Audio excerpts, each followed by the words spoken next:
দাবি পূরণ না হওয়ায় খুলনা প্রকৌশল ও প্রযুক্তি বিশ্ববিদ্যালয়ে বিক্ষোভ এবং সন্ত্রাসীদের লাল কার্ড প্রদর্শন কর্মসূচি পালন করছেন শিক্ষার্থীরা। বেলা 12টার দিকে ক্যাম্পাসে এই কর্মসূচির আয়োজন করা হয়। 6 দফা দাবি পূরণ না হওয়ায় ক্ষোভ জানান ছাত্রছাত্রীরা। এদিকে শিক্ষার্থীদের ওপর হামলার ঘটনায় মামলা করেছে বিশ্ববিদ্যালয় কর্তৃপক্ষ। গতরাতে খানজাহান আলী থানায় বিশ্ববিদ্যালয় প্রশাসনের পক্ষে এই মামলা করেন একজন নিরাপত্তা পরিদর্শক। অজ্ঞাতনামা 400-500 জনকে আসামি করা হয়েছে। খুলনা প্রকৌশল ও প্রযুক্তি বিশ্ববিদ্যালয়ে সংঘর্ষ এবং পরবর্তী পরিস্থিতি বিবেচনায় বুধবার সিন্ডিকেট সভায় 28 ফেব্রুয়ারি পর্যন্ত একাডেমিক কার্যক্রম স্থগিত করার সিদ্ধান্ত নেওয়া হয়। মঙ্গলবার দুপক্ষের সংঘর্ষে রণক্ষেত্র হয়ে ওঠে কুয়েট।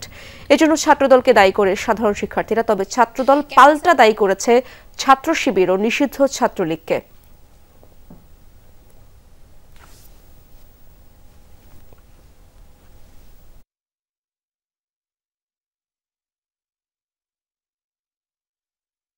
ক্যাম্পাসে আমরা কোনো প্রকার রাজনীতি চাই না, না ছাত্র না শিক্ষক কর্মকর্তা কর্মচারী কোনো প্রকার রাজনীতি চাই না, এবং এটা অধ্যাদেশ জারি করতে হবে। আমাদের কর্মসূচিটি হচ্ছে বিক্ষোভ মিছিল এবং সন্ত্রাসীদের বিরুদ্ধে লাল কার্ড প্রদর্শন। কুয়েটের সবশেষ পরিস্থিতি নিয়ে ব্রিফিং হচ্ছে, আমরা সরাসরি যাচ্ছি সেই ব্রিফিংয়ে। বাস্তবায়ন অঙ্গীকার নিয়ে অভিভাবকের দায়িত্ব নেবেন নিবেদক কুয়েটের সকল শিক্ষার্থীবৃন্দ। আমি রেডি।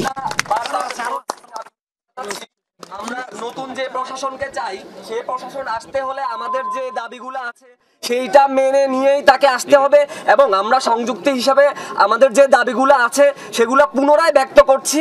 নতুন প্রশাসন যদি আসতে হয় তাহলে আমাদের এই দাবিগুলো মেনে নিয়েই তাকে আসতে হবে, এবং আমরা এখন আমাদের যে পূর্বের দাবিগুলো সেগুলো আবার আপনাদেরকে শোনাচ্ছি। গত 18/2/2025 তারিখে সাধারণ ছাত্রদের উপর ঘটিত ন্যাক্কারজনক ঘটনার মিথ্যা অপপ্রচার এড়াতে অত্র বিশ্ববিদ্যালয়ের উপস্থিত থাকা শিক্ষার্থীদের প্রেস ব্রিফিংয়ে স্পষ্টভাবে আমাদের 6 দফা আজকে জানাচ্ছি।